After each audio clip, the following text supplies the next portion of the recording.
एक बार चिदंबरम साहब एक वैज्ञानिक ने यह जानने के लिए कि शादी क्या होती है विवाह किया। उसके बाद उसे यह पता नहीं रहा कि विज्ञान क्या होता है।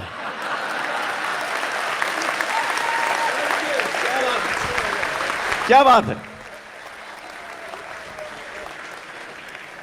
मैंने सुना था शायर ने शादी। जी नहीं, शायर ने तो शादी की। तब क्या हुआ? आप ये दिखती देर से देख रहे थे ना।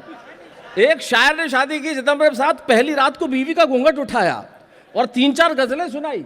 वो थोड़ा शर्माई, बोले शर्मा मत, ताली बजा।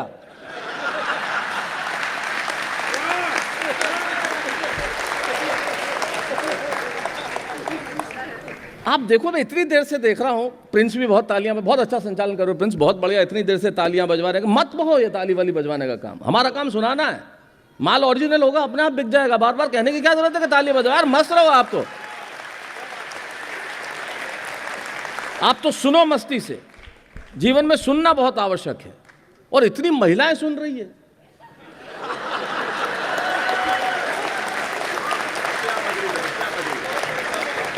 एक साथ सुन रही हैं। आपको मालूम है प्रेशर कुकर में 3 सीटी बनी इसलिए थी कि पहली बार में तो सुनती नहीं है ये, और वो बैठ के सुन रही हैं। आप देखो, तो इससे बढ़िया बात क्या हो सकती है? मुझे खुद समझ में नहीं आ रहा मैं शुरू कहां से करूं। बहुत बढ़िया कमल, मैं आया जब तक तुम लगभग पढ़ चुके थे, पर बाहर मैं देख रहा था तुम्हारी आवाज़ आ रही थी, काफ़ी जोश में तुम पढ़ रहे थे। बहुत अच्छा लगता है जोश में, लेकिन ये जोश हमेशा नहीं होना चाहिए। क्या होता है, जो माइक पे कभी खड़ा होता है ना, भूल जाता है वो क्या कर रहा है, जोश में रहता है, तो वो जीवन में भी जोश में ही रहता है। एक कवि चला गया बैंक में पैसे निकलवाने के लिए, उसने कहा नहीं है पैसे, और दो माल्या को उधार।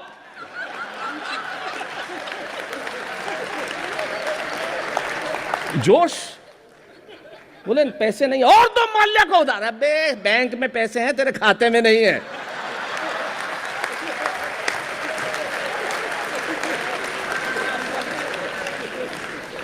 और चिदंबरम साहब कवि वीररस का हो तो उसका शो अर्ध, उसका जो ये जोश है वो अर्धरात्रि को भी जागृत हो सकता है।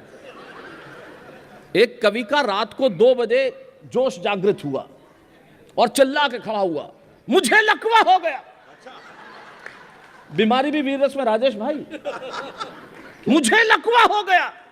बीवी ने लाइट की, दी एक झापड़, बोले पजामे के एक पायचे में दोनों टांग फंसी हुई है, मुझे लकवा हो गया।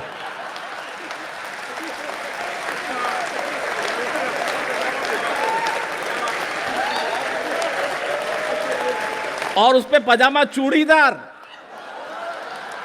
आप इस दृश्य की कल्पना करो, कोमा भी हो सकता है। हाँ, आप ये दृश्य की कल्पना करो, टाइम की भी कल्पना करो। आधी रात को देखो आप। अच्छा, शंभू अश्लील आदमी है। मतलब ये वो लोग हैं कि जो इशारों में भी बात करने जाती है।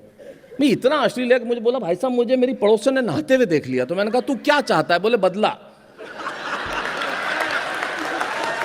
ये बात इशारों में होनी चाहिए। शरारत में उसमें थोड़ी सी फर्क है ना। इशारों में बात होनी चाहिए, बड़ा जरूरी है जीवन में। अच्छा, हम लोग तो इशारों में बात करने वाले आदमी हैं, क्योंकि मैं मारवाड़ी आदमी हूं। हम लोग कुछ भी, हम किसी को गाली भी नहीं देते, क्योंकि दे तो हम सकते ही नहीं। भाई टाइम पे दे ना। मैं बॉम्बे से जा रहा था वापी सूरत प्रोग्राम करने के लिए, ट्रेन में गया, वही सूटेबल थी, तो वापी मैगजीन लेने के लिए उतरा। तो वापस आया तो देखा मेरी सीट पे एक भाई साहब बैठे हुए थे। अब मैं चाहता तो सीट मेरी गाली देके उठा सकता था चिदंबरम साहब, लेकिन संस्कार नहीं है हमारे, हम हिंदुस्तानी और ऊपर से मारवाड़ी। सीट मेरी, लेकिन आप तमीज देखो। मैंने कहा भाई साहब आपका नाम? बोले शांति भाई। अच्छा, ये प्रोनाउंसिएशन शांति है ना। मेरे पास एक साहब आए, बोले शैलेश भाई आपने बहुत अच्छी शायरी सुनाई।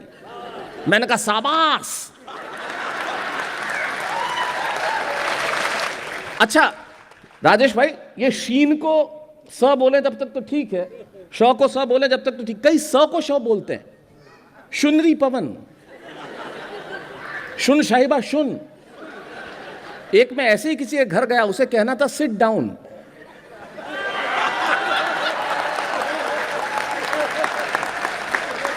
मैंने कहा कहां पे? बोले सोफे पे। मैंने कहा सोफे पे? बोले हाँ, हमारा तो पूरा परिवार सोफे पे। लेकिन उसके जो आगे का वाक्य था वो सुन के भाग खड़ा हुआ। उसे ये कहना था कि बहुत दिन हो गए शैलेश भाई, come on let us sit together. अब ये प्रोनाउंसिएशन का प्रॉब्लम है। तो सीट मेरी थी, सीट मेरी, मैं चाहता तो गाली देके उठा सकता था। मैंने कहा भाई साहब आपका नाम, अरे मत कर, इधर कोने में से रिकॉर्ड मेरी जान ना।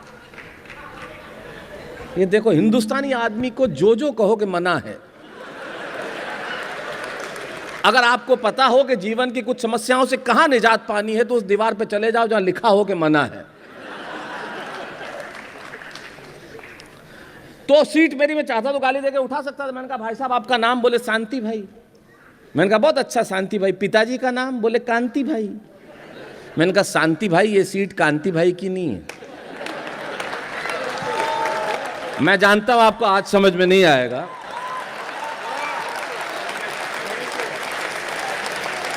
अगले को भी 3 डब्बे बाद ही समझ में आया था। लेकिन आजादी का अमृत महोत्सव है, उस अवसर पे आप ये खूबसूरत कार्यक्रम कर रहे हैं। मैं आजादी के अमृत महोत्सव पे सिर्फ एक पंक्ति कहना चाहता हूं कि यार तू हिंदू, मैं मुसलमान, वो ईसाई, ये सिख। तू हिंदू, मैं मुसलमान, वो ईसाई, ये सिख। मेरे यार कभी तो सिर्फ हिंदुस्तान लिख।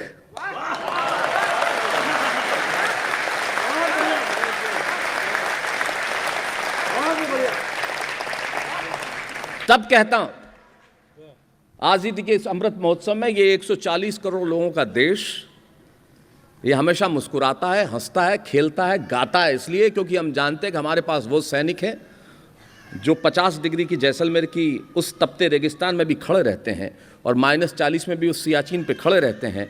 आप और मैं बैठ के जो हंस रहे हैं उन्हीं की बदौलत है कि हमारी सीमाओं पे वो लोग खड़े हैं।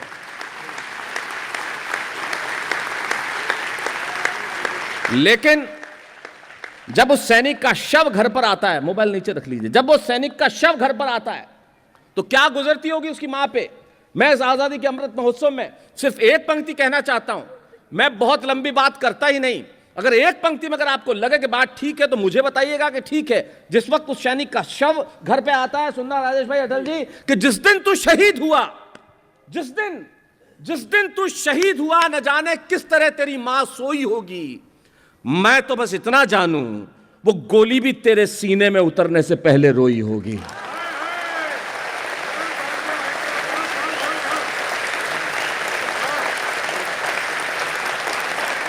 तब आजादी के अमृत महोत्सव में चिदंबरम साहब आपकी उपस्थिति में बार के इस कार्यक्रम में यह कहना चाहता हूं, 140 करोड़ लोगों का यह देश खड़ा हो के पूरी दुनिया को यह भाषा बोल दे जो मैं भाषा बोल रहा हूं। मुझे खुशी है कि यह भाषा बोली जा रही है।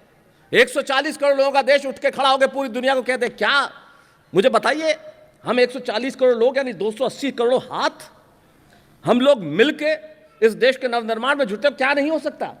किसी की मजाल के कोई आतंकवादी आए और मुंबई की सड़कों के अंदर गोला बारूद भर के चला जाए, या कहीं इलाहाबाद में, बनारस में, या इस देश में जहां कहीं भी दंगे करके चला जाए, किसी की कोई आतंकवादी हमला हो, कोई आए और हम पे हमले कर दे, तब मैं कहता हूं कि 140 करोड़ लोगों का ये देश खड़ा होकर भाषा बोल दे जो बोली जा रही है कि सच है, इरादे हमारे विध्वंसक नहीं है। हमने जब हमेशा सृजन किया, हमने विध्वंस नहीं किया। सच है, इरादे हमारे विध्वंसक नहीं है और अकारण युद्ध के हम भी प्रशंसक नहीं है। जब भी हमले हुए, हम पर हमले हुए, हमने किसी पर हमला नहीं किया, लेकिन 140 करोड़ लोगों का देश पूरी दुनिया के सामने खड़ा होकर बोल दे कि सच है, इरादे हमारे विध्वंसक नहीं है और अकारण युद्ध के हम भी प्रशंसक नहीं है। अहिंसा के पुजारी हैं हम, लेकिन सुन ले दुनिया, अहिंसक हैं हम, नपुंसक नहीं है।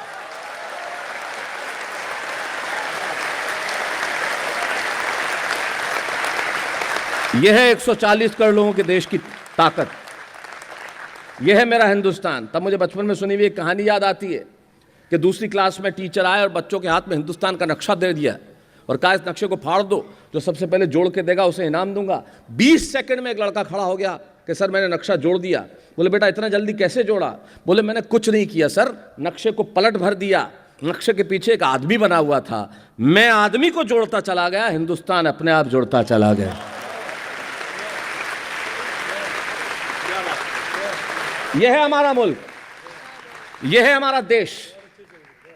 तब कहता हूं, लेकिन हम आजादी की मुल्क की बात तो कर लेते हैं, लेकिन हमारी आज़ादी, जो हम शादीशुदा लोग हैं,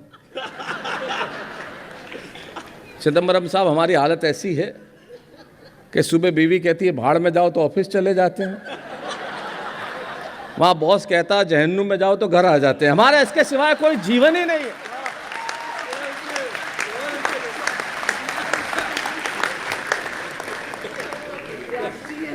ये जाती नहीं लता दी, सच सच बता रहा हूं मैं आपको।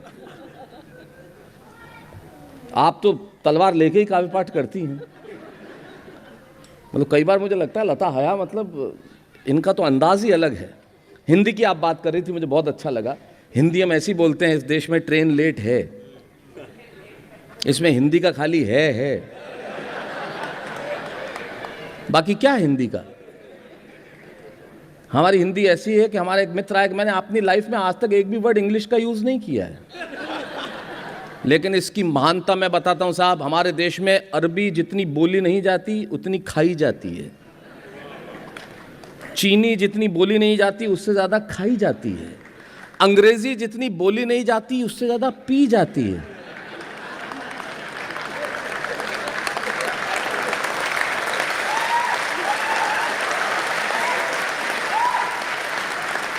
अच्छा, अंग्रेजी पीने की बात अलग है। एक वो संत समझा रहे थे अटल जी को, शराब मत पिया करो, शराब पियोगे तो नरक में जाओगे। तो अटल जी थोड़े इंक्विजिटिव आदमी हैं, ऊपर से कवि, बुद्धिजीवी।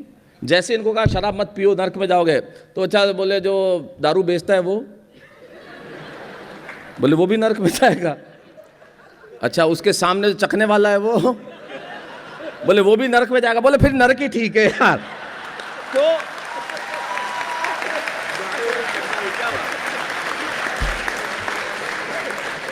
तो हमारे देश में अरबी जितनी बोली नहीं जाती उतनी खाई जाती है, चीनी जितनी बोली नहीं जाती उससे ज्यादा खाई जाती है, अंग्रेजी जितनी बोली नहीं जाती उतनी पी जाती है। लेकिन हिंदी, किसी एक व्यक्ति को सिर्फ इतना सा कह दो, हिंदी में समझाऊं क्या?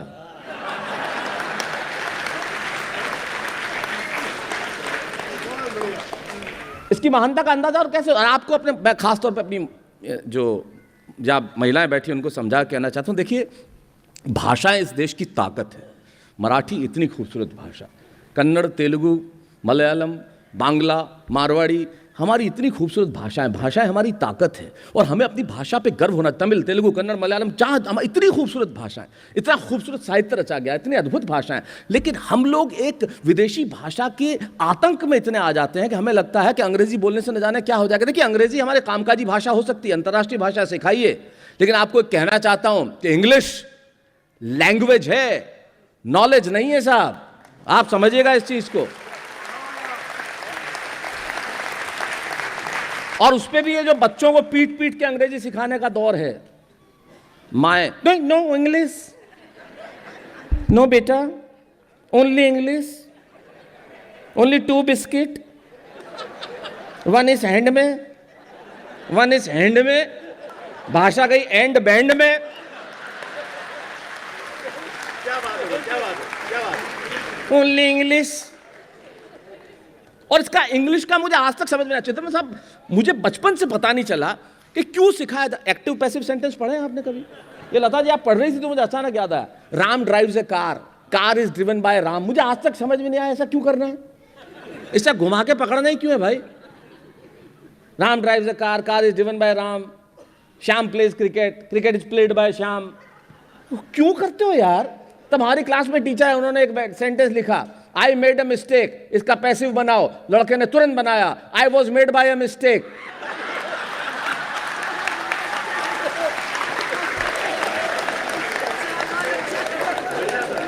क्या करेगा चांद और क्या करेगी चांदनी? मेरे को पढ़ाना है इंग्लिश क्लास में टीचर। राजेश भाई, अपन तो वैसे इनडायरेक्ट बात करने वाले, डायरेक्ट करते ही नहीं। जैसे नेताओं पे कविता सुना रहे थे अटल जी, मैं कभी नहीं सुनाता, नेवर। हमारे रास्ता सकरा था गली, सामने से हमारे मोहल्ले के नेताजी आ रहे थे। मैंने कहा सर रास्ता दो। बोला मैं गधों को नहीं देता। मैंने कहा मैं देता हूं। As simple as that. तो बहुत सिंपल बात है। क्लास में टीचर पढ़ाते हैं इंग्लिश, मिलकर खड़े हो जाओ। मैं खड़ा हो गया, what goes off my father. बोले मैं एक सेंटेंस बोलता हूँ इंग्लिश में, सेम सेंटेंस तुम्हें बोलना है। अब मेरे को जिंदगी में समझ लता जी आपकी बात से याद आया, तो उन्होंने सेंटेंस बोला, मैंने कहा बोलिए सर सेंटेंस क्या? बोले book is on the table, table is on the floor, so ultimately book is on the floor. मैंने कहा पहले तो हिंदी में समझाओ। बोले book is on the table, किताब टेबल पे है, table is on the floor, table जमीन पे है, so ultimately book is on the floor. इसका मतलब किताब जमीन पे है। मैंने कहा क्या करना है सर? बोले सेम सेंटेंस बोलना है। मैंने कहा सर सुनो, आपने कहा book is on the table, table is on the floor, so ultimately book is on the floor. मेरा सेंटेंस सुनो sir, I love you, you love your daughter, so ultimately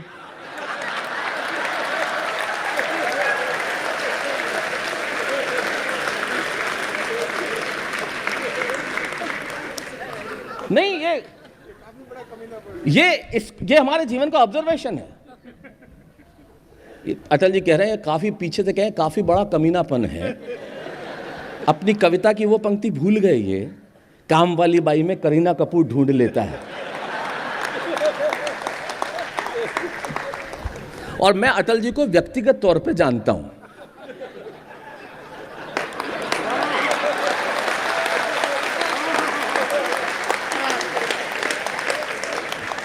मैं जानता हूं ये पंक्तियां कहां से सृजित हुई हैं। हाँ है, ये व्यक्तिगत तौर पे जानता हूं मैं इस व्यक्ति को, बहुत कमाल के आदमी है, अद्भुत आदमी है। ये हो तो किसी दुश्मन की आवश्यकता नहीं है, ये एक ही काफी। मुझे समय बता देना एग्जैक्टली कितना मेरा ही समय। अब इसको किसी को आप हिंदी में कहोगे आपका समय आ गया है, अर्थ का अनर्थ हो जाता है। आदमी बोलता क्या है, बोलना क्या चाहता। जैसे मैं एक बार, बहुत साल पहले की बात है, मैं खड़ा हुआ था जयपुर, तो रेलवे स्टेशन पे आया था, बहुत 30 साल पहले, वाइफ को छोड़ने के लिए, 27 साल पहले सॉरी, छोड़ने के लिए आया था। बोलते क्या मैं समझ में ही नहीं आता। एक मिनट, और आप कहाँ जा रहे हो? मैंने कहा मैंने जरा वाइफ जा रही हैं, जरा जयपुर जा रही हैं। हाँ बोले अच्छा, अपनी वाइफ जयपुर की है?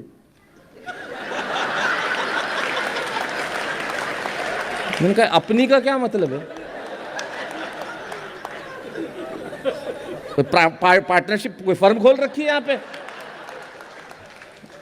तो ये जीवन। तो अंग्रेजी के लिए मैं बात कर रहा था। हमारी भाषाओं पे सम्मान कीजिए, हमारी भाषाओं पे सम्मान करना बहुत आवश्यक है। एक तो अंग्रेजी में आजकल ऐसा चला है, माफी चाहूंगा चिदम्बरम साहब जितने बैठे हैं समझ जाएंगे, आजकल एक अलग ही चीज चली है। हेलो बेबी, बेबी खाना खा लिया बेबी, कैसे संबोधन आ गए। जैसे मैं आपको बताऊं, लता जी बात कर रही थी, मोहब्बत की भी बात कर रही थी, राजेश जी की बड़े खूबसूरत शेर। राजेश भाई पहले इश्क खुदा होता था, फिर हिंदी गीतों में इश्क कमीना हो गया, और अब तो ये स्थिति आ गई इश्क तोतला हो गया है। मेरे बाबू ने थाना थाया,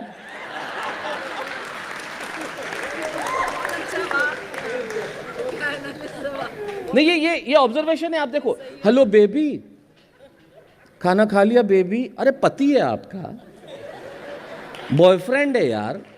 ये बेबी तो ऐसे गोद में ले, बेबी गुली गुली गुली गुली, क्या बेबी यार। फिर वो 88 किलो का बेबी पेट निकाल के बाहर आता है। मैंने कहा कि इसके एलिफेंट भी लिख दे अब, बेबी। मतलब हद हो गई है। और मुझे आज तक समझ में नहीं आया कि अंग्रेजी बोलने के लिए इतना हिलना डुलना क्यों जरूरी होता है। लोग आएंगे, यू नो शैलेश भाई, you know I want to say that, you know, I was going, मैंने कहा मिर्गी के दौरे सीधा खड़ा रहा पहले तो। हाँ और क्या, ये भाषा ऐसी है, इतनी अवैज्ञानिक भाषा है। इसके चक्कर में मेरा एक दोस्त अपनी प्रेग्नेंट वाइफ को नर्सिंग होम की जगह मैकडोनल्ड्स ले गया। मैंने कहा यहां क्यों लाया? बोले यहीं लिखा हुआ था फ्री डिलीवरी।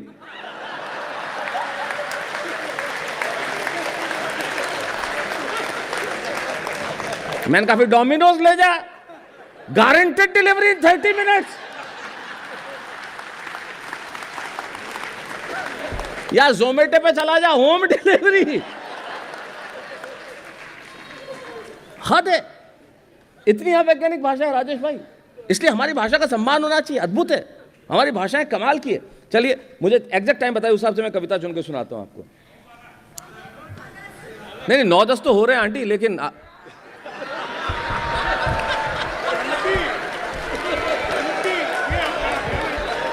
यार मुझे इसमें क्या दिक्कत है? हैं? अरे कैमरा बंद तो टाइम भी बंद। वाह, क्या देश के होनहार वैज्ञानिक हैं। भाई हमारे देश में नियम ऐसे होने चाहिए। हाँ बिल्कुल, हमारे सारे मतलब जिसको कहते हैं ना, ये अच्छी बात। हम जी, कल संडे है, वाह क्या बात है। चलो फिर तो देखी जाएगी। और जब हमारे महान चिदम्बरम साहब सामने बैठे हुए हैं तो उसके बाद कहना ही क्या है। वो खुद इतनी मोहब्बत से सुन रहे हैं, इतने प्यार से सुन रहे हैं और हंस रहे हैं। बहुत अच्छा लग रहा है आपको देख के। और यकीन मानिए, एक बार जोरदार तालियां पद्मश्री पद्म विभूषण डॉक्टर आर चिदम्बरम के लिए, जोरदार तालियां। नहीं यकीन मानिए, क्यों चिदम्बरम साहब, होता क्या है, मुझे आपको देख के ज़्यादा अच्छा इसलिए लगा कि जैसे ही जैसे लोग जीवन में सफल होते चले जाते हैं, हंसना भूलते चले जाते हैं। उन्हें लगता है कि हंसना शायद कुलीन न होने की निशानी है, अभिजात्य न होने की निशानी है, इसलिए वो हंसने के नाम पे मैं कहता हूं हंसी आए तो हंसिए, रोना आए तो रोइए। और दावा करता हूं, अगर मैंने अपने मन की जोक कविता सुनाई मुझे नहीं मालूम, अगर आपकी आंखों में जितने आप ठहाके लगा रहे हैं, अगर आपकी आंखों में आंसू न छोड़ दिए तो मेरा नाम शैलेश लोढ़ा नहीं। फिर याद रखिएगा, मैं दावा करता हूं। दिखाइए प्रेम, दिखाइए शैलेश लोढ़ा साहब को। ये सब इसकी कोई जरूरत ही नहीं है। आप तो मस्त रहो। मैं कभी जीवन में 42 साल से मंच पे मैंने आज तक नहीं कहा ताली बजाओ। आप तो मस्त रहो, जीवन में मस्ती होनी चाहिए।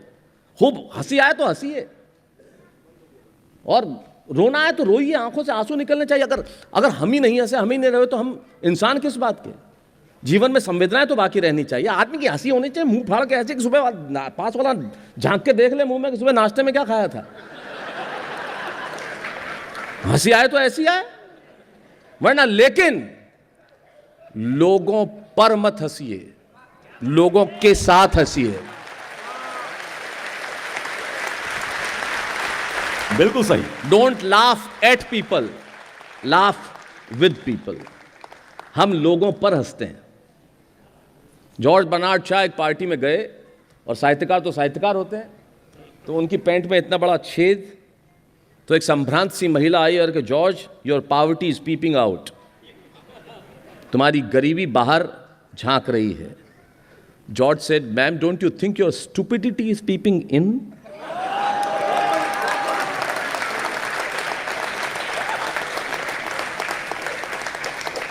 हमें लोगों पर नहीं हंसना है, लोगों के साथ हंसना है। और ये मंच वही काम करता है, लोगों के साथ हंसता है। लेकिन आप देखिए, ये सारे लोग अंततः आपको हंसा के, अपने अंदाज में कोई भी बात कह के, लेकिन इनके लिए सबसे महत्वपूर्ण इस देश की धरा है। तब मुझे एक शायर के 2 शेर याद आते हैं। तमाम लोग इनके नाम समर्पित करता हूँ। प्रिंस गोवर से लेके कमल अग्नय तक जितने लोग यहाँ बैठे हैं, राजेश रेड्डी हैं, शंभू शिखर हैं, लता जी हैं और ईश्वर के अवतार आशकन अटल हैं, ये तमाम लोग जो यहाँ बैठे हैं इन्हें समर्पित करता हूँ। वो शायर कहते हैं कि टूटने और बिखरने का चलन मान लिया।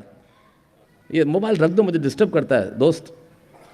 टूटने और बिखरने का चलन मांग लिया, हमने हालात से शीशे का बदन मांग लिया। हम भी खड़े थे तकदीर के दरवाजे पे, लोग दौलत पे गिरे, हमने वतन मांग लिया। ये जो राष्ट्र है, ये सबसे महत्वपूर्ण है।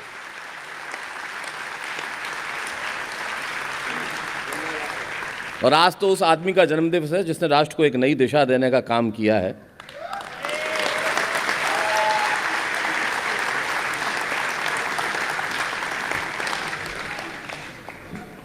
आप मर्जी से ही खड़े हैं।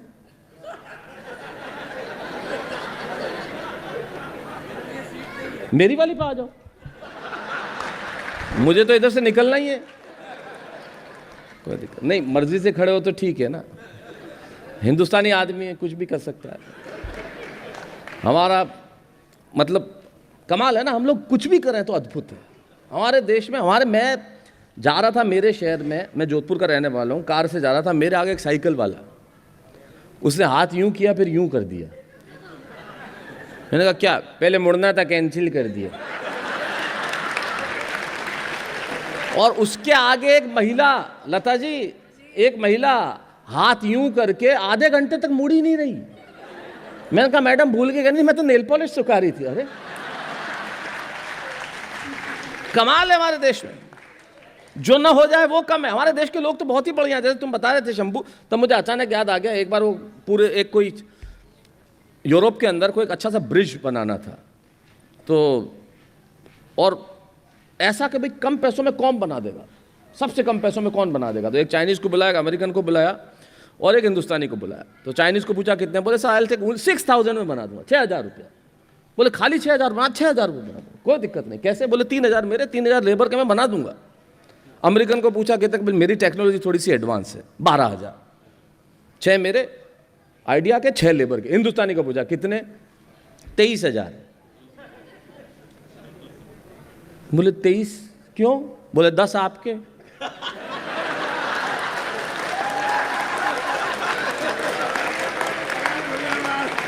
सात मेरे और 6 में तो ये चाइनीज बना ही देगा। ये हम जो न करें कम है।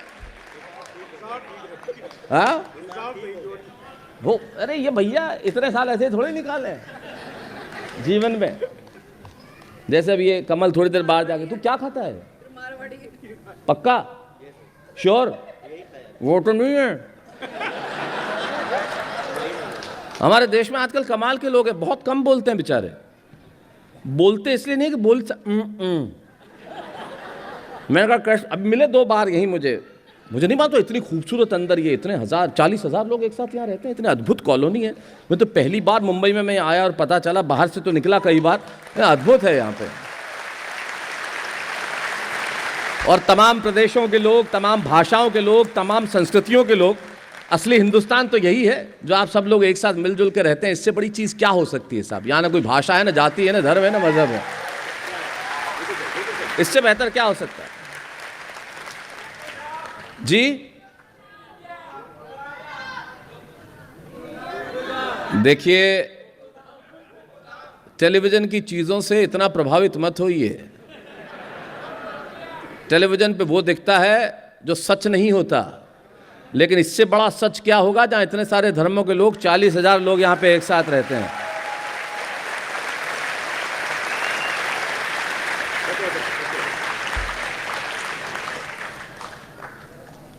इसलिए हमें अपने पे गर्व होना चाहिए कि हम जो कर रहे हैं। तो मिल गए 2 बार, वो मेरा दोस्त किरण आया, अभी बैठा आगे। मैंने कहा क्या हाल है?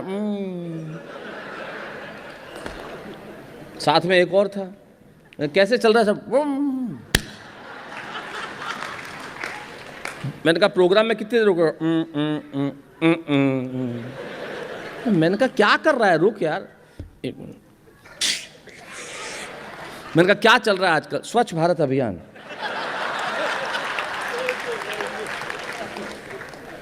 साथ में एक और था। मैंने कहा क्यों खाता है, खराब चीजें मत खाया कर। बोलो रोज नहीं खाता हूं, कोई ऑफर कर दे तो खा लेता हूं। मैंने कहा ये कौन? ये ऑफर करते हैं, एक आदमी रखा हुआ है इसके लिए। अच्छा, हिंदुस्तान में सलाह ऐसी दी जाती है जिसकी हद नहीं।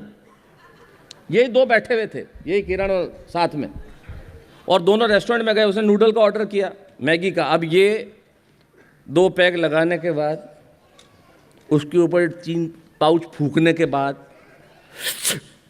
ये करते करते बोला मैदा मत खाया कर, पेट खराब हो जाता है। ये सलाह, हम लोग वही लोग हैं, हम लोग वही करते हैं।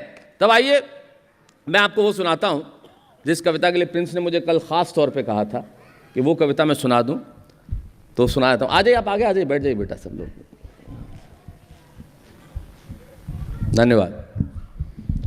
मेरा मन कुछ और था, लेकिन प्रिंस वो सुना। आपका जो मन है, आपका जो मन है, बिल्कुल आपका जो मन है, आपका मन सर्वोपरि। नहीं, पैसे तुमने दिए, अपन तो व्यापारी लोग हैं ना यार, हिसाब पहले देखते हैं। और ये मेरे को खानदानी मिला राजेश जी। हमारे घर में मेरे पिताजी, हाँ, इतने उच्च किस्म के पिताजी हैं कि बहुत पिताजी किस्म के पिताजी हैं, इतने मतलब कमाल के पिताजी हैं। क्लास में मुझे टीचर मैथमेटिक्स पढ़ा रहे थे, बोले खड़े हो जाओ। आपको बताओ मैथमेटिक्स में, आप तो सब वैज्ञानिक लोग हैं, आपने मैथ्स पढ़ी होगी, मेरे को जीवन में मैथ्स का कभी समझ में नहीं आया। वो 3 बिंदु बना देते थे, सपोज, देयरफॉर, माना कि, चूंकि। हम तो हिंदी मीडियम वाले हैं, चूंकि, माना कि। कैसे मान लो यार, ऐसे मान भी कैसे लो? और उदाहरण देके समझाते। मान लो एक टोकरी में 10 आम हैं और 8 सड़ गए तो कितने बचेंगे? मैंने कहा 10 के 10 बचेंगे। मैं बोले कैसे, समझ नहीं आ रहा कि 10 आम हैं 8 सड़ गए तो कितने बचेंगे? मैंने कहा 10 के 10 बचेंगे, क्योंकि सड़ने के बाद ही आम रहेंगे। तो क्लास में टीचर पढ़ा थे, बोले खड़े हो जाओ। मैं खड़ा हो गया। बोले तुम्हारे पिताजी की पैंट की एक जेब में 100 रुपए हैं और दूसरी जेब में 150 रुपए, इसका क्या मतलब? मैंने कहा पैंट किसी और की है। मैं जानता हूं मेरे बाप की पैंट में क्या हो सकता है। अरे बोले नहीं, मैथमेटिक्स पढ़ा रहा हूं, पिताजी 100 इधर से दे दें 150 इधर से दे दें, इसका क्या मतलब? मैंने कहा बाप किसी और का है, उदाहरण में भी नहीं दे सकते, कभी नहीं। एक भिखारी आया उनके पास कि आपके पड़ोसी ने बहुत कुछ खिलाया, आप कुछ दीजिए। इन्होंने हाजमोला दी। बोले चबाता रहे। एक आया, बोले स्विमिंग पूल के लिए चंदा चाहिए। इन्होंने 2 बाल्टी पानी दिया, बोले लेके जा। भाई इससे ज्यादा क्या है? और मेरा कंट्रीब्यूशन है। एक आया, बोले शमशान घाट पे बाउंड्री वॉल बनानी है, पैसा दो। बोले खड़ा बट फालतू चीज के लिए पैसा मांगते हैं। शमशान घाट पे बाउंड्री वॉल, जो अंदर है वो उठ के बाहर आ नहीं सकता, और जो बाहर है वो जाना नहीं चाहता, क्या का पैसा खड़ा। अच्छा, मेरे चाचा जी तो और भी महान हैं। उनसे लोग अनाथालय के लिए कुछ मांगने आए, उन्होंने 2 औलाद दी। क्या बात है, क्या बात। बेटा रख दो ना मोबाइल, करोगे क्या इसका? करना तो काचा बादाम ही है।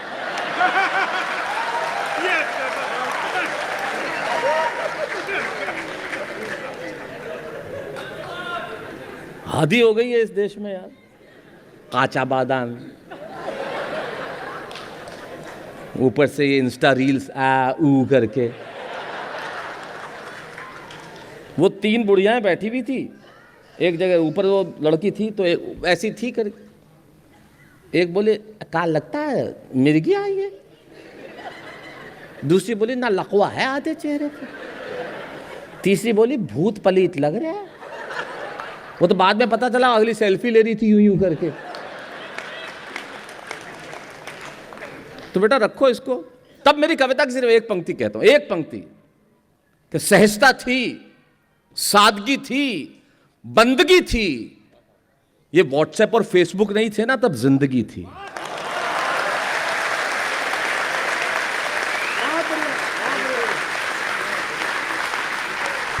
चिदंबरम साहब, अगर ये व्हाट्सएप 1947 के पहले आ जाता, देश आज तक आजाद नहीं होता।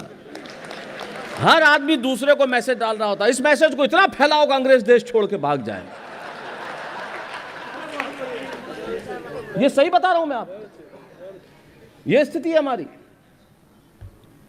दिन भर तो इसमें लगे रहते हैं, दिन भर। और ये झूठ बोलने का काम, मोबाइल से बड़ा झूठ बोलने का। इस देश के एक बहुत बड़े कवि, यकीन मानिए मित्रता किसको कहते हैं, एक ऐसा कवि जिसको सुनने के लिए दुनिया बेताब रहती है, वो आज इस शहर में किसी कारणवश थे। मैंने कहा मेरा प्रोग्राम है, तुम वहाँ चला ना, मैं चुपचाप आऊँगा। वो ऐसा कवि जिसको डॉक्टर विष्णु सक्सेना, वो आके बैठ गया चुपचाप यहाँ पे। इसके एक बार जोरदार तालियां बजाइए डॉक्टर विष्णु सक्सेना के लिए।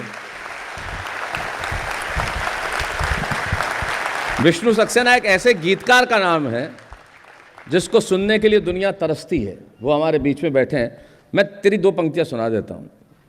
विष्णु सक्सेना का अद्भुत गीत है साहब, मुझे बहुत पसंद है। उनका सुर तो नहीं है, सुना है तो। रेत पर नाम लिखने से क्या फायदा, रेत पर नाम लिखने से क्या फायदा, एक आई लहर कुछ बचेगा नहीं। रेत पर नाम लिखने से क्या फायदा, एक आई लहर कुछ बचेगा नहीं। तुमने पत्थर सा दिल हमको कह तो दिया, पत्थरों पर लिखोगे मिटेगा नहीं रेत। इसके लिए जोरदार तालियां बजाइए विष्णु सक्सेना के लिए।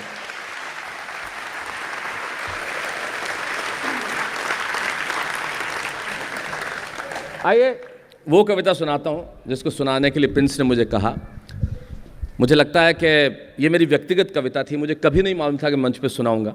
लेकिन जिस दिन मैंने सुनाई ख़ास तौर पे, लता जी सुनना, राजेश भाई, तब मैं सुनाता हूँ। अटल जी की ये कविता सुनी हुई है और शंभू और कमल बच्चा है, शायद इसने नहीं पता इसने कितनी सुनी है अभी तक, लेकिन ये यही बाकी सुनिए सर। वाह, तो आग्नेय है भाई, पेट्रोल पंप पे मत जाना, फटफटा जाएगा, मुश्किल हो जाए। तब बताता हूँ इस कविता पे जितनी यहाँ पे माताएं बहनें बैठी है, जितने पिता बैठे हैं, सबको समर्पित करता हूँ। हमारे बच्चे हमसे क्या चाहते हैं, जो हम चाहते हैं वो हम उन्हें देते नहीं, जो देते हैं वो हमसे चाहते नहीं। हम अपने परिवार से न जाने कितना दूर हो जाते हैं, पता ही नहीं चलता, वक्त रहता नहीं है, सब कुछ होता है पर वक्त नहीं होता। बहुत समय पहले की बात है, बैठ जा, वीडियो मत कर, लास्ट में करना जब कहूँ तेरे को। होता ये है, बहुत वर्ष पहले की बात है, मेरी बेटी अब तो विदेश में रहती है, वहाँ काम करती है वो। बहुत वर्ष पहले की बात है, छोटी सी थी, मैं मुंबई में, वो जोधपुर में उस वक्त पढ़ती थी, एक बहुत खूबसूरत स्कूल है इसलिए वहाँ पढ़ती थी वो उस समय। मैं मुंबई में था और आप जानते हैं डेली टेलीविज़न शो करने वाले के पास सब कुछ होता है, समय नहीं होता। और उस वक्त तो मैं न जाने कितने शो कर रहा था, कॉमेडी का महामुकाबला, नुक्कड़ के शेर, बहुत खूब, वाह वाह क्या बात है, ये शो जो आप मोहब्बत से देख रहे हैं, और ये तमाम शो जब मैं एक साथ कर रहा था तो मैं उदयपुर गया था राजस्थान में एक शो करने के लिए। उसका फ़ोन आया, वो मुझे बब्बू बोलती है। भाई पापा और डैडी का अर्थ भी हमें तो पता नहीं है, उन्होंने मेरे पिताजी के मुंह से मुझे बबलू कहते हुए सुना तो उसने बब्बू उठा लिया, तो बब्बू ही बोलती है। मैंने भी कभी रोका नहीं क्योंकि पापा का अर्थ मुझे भी नहीं पता, तो बब्बू तो चलो नाम है। तो Babbu, are you in, where are you? I said I am in Udaipur. Udaipur is in Rajasthan? Yes. Are you coming to Jodhpur to see me, meet me? मैं कहा नहीं बेटा नहीं आ पाऊंगा, मैं कमिटेड हूँ, मुझे जाना ज़रूरी है। पता नहीं उसने कहाँ सुना, क्या किया। 5 मिनट बाद उसका फ़ोन आता है मेरे पास, क्या आप एक दिन के लिए, उसका अनुवाद, अगर आप एक दिन के लिए कहीं जाते हैं एज ए चीफ गेस्ट या कुछ परफॉर्म करने, तो व्हाट डू यू चार्ज? आप कितना पैसा लेते हैं? मैंने कहा क्यों, ये सवाल क्यों कर रही हो? कि नहीं, अगले हफ्ते जो है मेरे स्कूल में मेरा एनुअल डे है और मैं परफॉर्म कर रही हूँ, तो क्या मैं प्रिंसिपल को कहूँ कि आपको एज ए सेलिब्रिटी गेस्ट बुलाएं, तो मैं उनको बता दूं कि आप इतने पैसे लेते हैं। यकीन मानिए उस दिन मैं दुनिया का सबसे गरीब आदमी हो गया। मेरे पास सब कुछ था लेकिन इस सवाल का जवाब नहीं था। तब एक टिश्यू पेपर पर मैंने कविता लिखी। एक उस यात्रा में, हवाई यात्रा में, टिश्यू पेपर पर लिखी हुई कविता लिखते हुए भी मैं रोया था, और जब भी पढ़ता हूँ मैं भावुक हो जाता हूँ, क्योंकि ये कविता नहीं है। और उसके बाद हुआ ये कि ये कविता अपनी व्यक्तिगत कविता थी। कॉमेडी का महामुकाबला एक शो आता था स्टार प्लस पे बहुत साल पहले, अगर आपने देखा हो तो। हम बहुत सारे लोग थे उसमें, श्रेयस तलपड़े, अरशद वारसी, रवीना टंडन, शेखर सुमन, मैं, राजू श्रीवास्तव, सुनील ग्रोवर, बहुत सारे लोग। तो उस दिन मेरी बिटिया का ऑपरेशन चंडीगढ़ PGI में हो रहा था।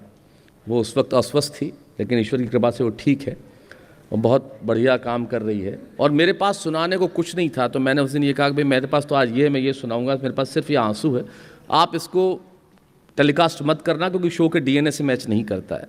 मैंने सुनाई, लेकिन उन्होंने टेलीकास्ट किया, और उस ज़माने में जब वो सबसे ज़्यादा सर्कुलेट होने वाला वीडियो बन गया तो मुझे लगा ये कविता मेरी नहीं है, तो आप लोगों की है। तब मैं सुनाता हूँ। बात सिर्फ इतनी सी है कि एक मजदूर को किसी ने पूछा कि तुम्हारा बेटा कितना बड़ा है, तो बोले साहब इतना। बोले भाई ये कौन सा तरीका हुआ बताने का, इतना है तो बताए 9 साल का है, 10 साल का, 8 साल का है, या बता इतना है, इतना है, इतना है, ये क्या तरीका हुआ इतना? बोला सर मजदूरों को घरों में कैलेंडर तो होता नहीं, तो हिसाब तो रखा नहीं कितने साल का है, तो 8, 9, 10 तो नहीं बता सकता। और ऐसे इसलिए नहीं बता सकता कि सुबह जब काम पे जाता हूँ तो सोया होता है, लौटता हूँ जब तक सो जाता है। देखा ही ऐसे है साहब, ऐसे तो देखा ही नहीं।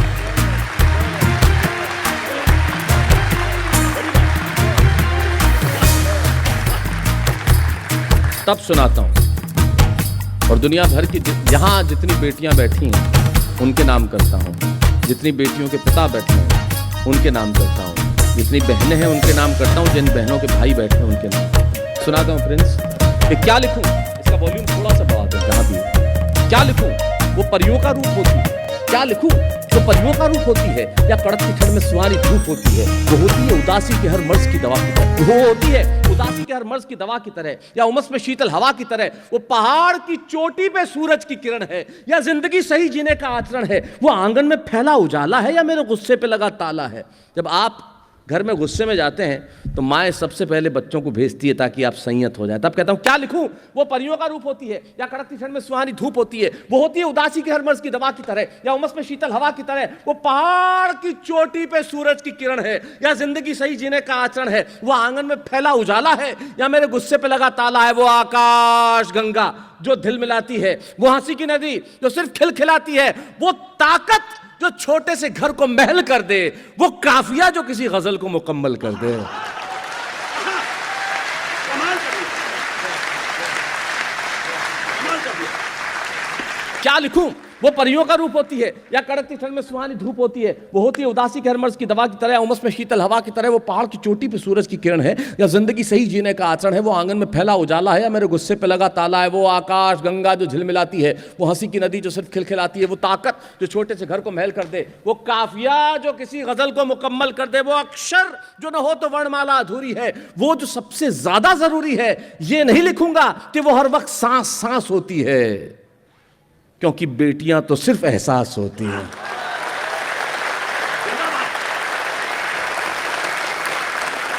ये नहीं लिखूंगा कि वो हर वक्त सांस सांस होती है, क्योंकि बेटियां तो सिर्फ एहसास होती है। उसकी आंखें न गुड़िया मांगती है न खिलौना। चाहते क्या है बच्चे हमसे? उसकी आंखें न गुड़िया मांगती है न खिलौना। घर कब आओगे? एक छोटा सा सवाल सलोना। आप कहीं भी जाएं, कितने भी बड़े अफसर क्यों ना बन जाएं, घर कब आओगे? और हमें सवाल का कभी जवाब नहीं है, जल्दी आऊंगा। उसकी आंखें ना गुड़िया मांगती है ना खिलौना। घर कब आओगे? एक छोटा सा सवाल सलोना। टाइम बताओ, तारीख बताओ, वो उंगलियों पे करने लगती है हिसाब। और जब मैं सही सही नहीं दे पाता ना जवाब, अपने आंसुओं को छुपाने के लिए वो चेहरे पे रख लेती है किताब। आखिर आप बचपन को याद कीजिए, जब आप ट्रेन में जाते थे अपने पापा के साथ, और पापा कहीं चाय पानी लेने के लिए उतरे, और जब तक नहीं आए और ट्रेन चल पड़ी, आप रो रो के आसमान सर पे उठा लेते थे, कहाँ गए मेरे पिता, आखिर गए कहाँ? उन दिनों को याद कीजिए। वो उसकी आंखें ना गुड़िया मांगती है ना खिलौना। कब आओगे? एक छोटा सा सवाल सलोना। जल्दी आऊंगा, अपनी मजबूरी को छुपाते हुए देता हूं जवाब। तारीख बताओ, टाइम बताओ, वो उंगलियों पे करने लगती है हिसाब। और जब मैं नहीं दे पाता ना सही सही जवाब, अपने आंसुओं को छुपाने के लिए वो चेहरे पे रख लेती है किताब। मैं जो सबसे अच्छा कह सकता हूं जीवन में वो कहने जा रहा हूं।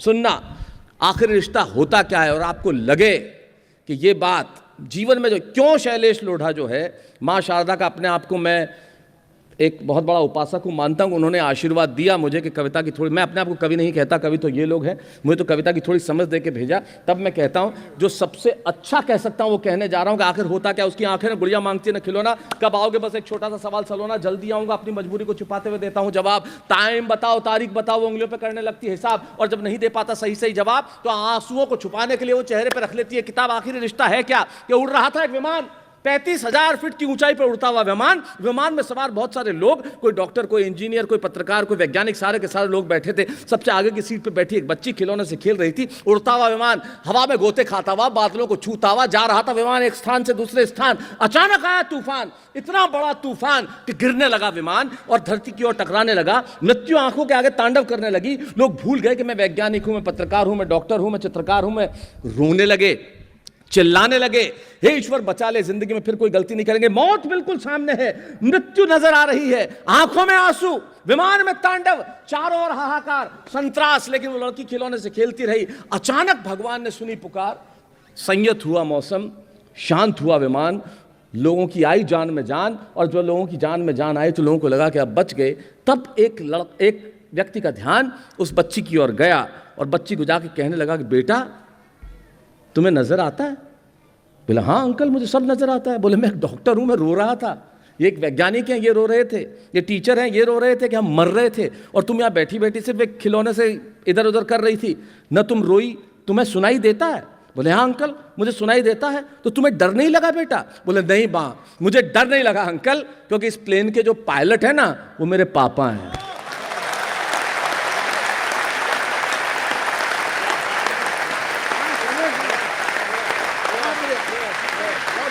और मैं जानता हूं मेरा पिता मुझे मौत के मुंह में नहीं ले जा सकता। उसकी आंखें न गुड़िया मांगती है न खिलौना।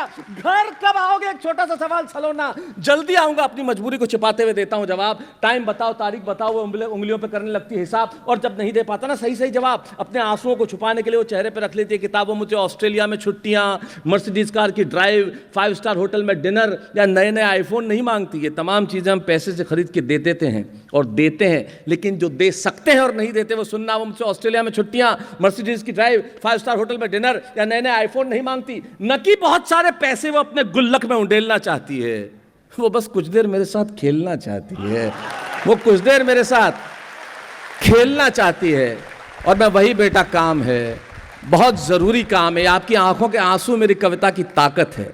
जो बहते हुए आंसू है ना, जब मैं देखता हूं दर्शकों को कि ये आंसू निकल गए कोर से, तब ये मेरी कविता की ताकत है। आप जिस तरह मेरे साथ ठहाके लगा रहे थे, और अगर मैं आपकी पलकों की कोर को भिगोने में कामयाब हो गया तो मुझे लगता है ईश्वर का आशीर्वाद है हम सब पर। उसकी आंखें ना गुड़िया मांगती है ना खिलौना। घर कब आओगे छोटा, वो मुझसे ऑस्ट्रेलिया में छुट्टियां, मर्सिडीज की ड्राइव, 5 स्टार होटल में डिनर या नए नए आईफोन नहीं मांगती। न कि बहुत सारे पैसे अपने गुल्लक में उंडेलना चाहती है। वो बस कुछ देर मेरे साथ खेलना चाहती है। और मैं वही बेटा काम है, बहुत ज़रूरी काम है। नहीं जाऊंगा तो कैसे चलेगा, जैसे दुनियादारी के जवाब देने लगता हूं। और वो सपने में खेलते हुए मेरे साथ सोती है, चुपके चुपके रोती है। जिंदगी ने जाने क्यों इतनी उलझ जाती है, और हम समझते हैं कि बेटियां सब समझ जाती है।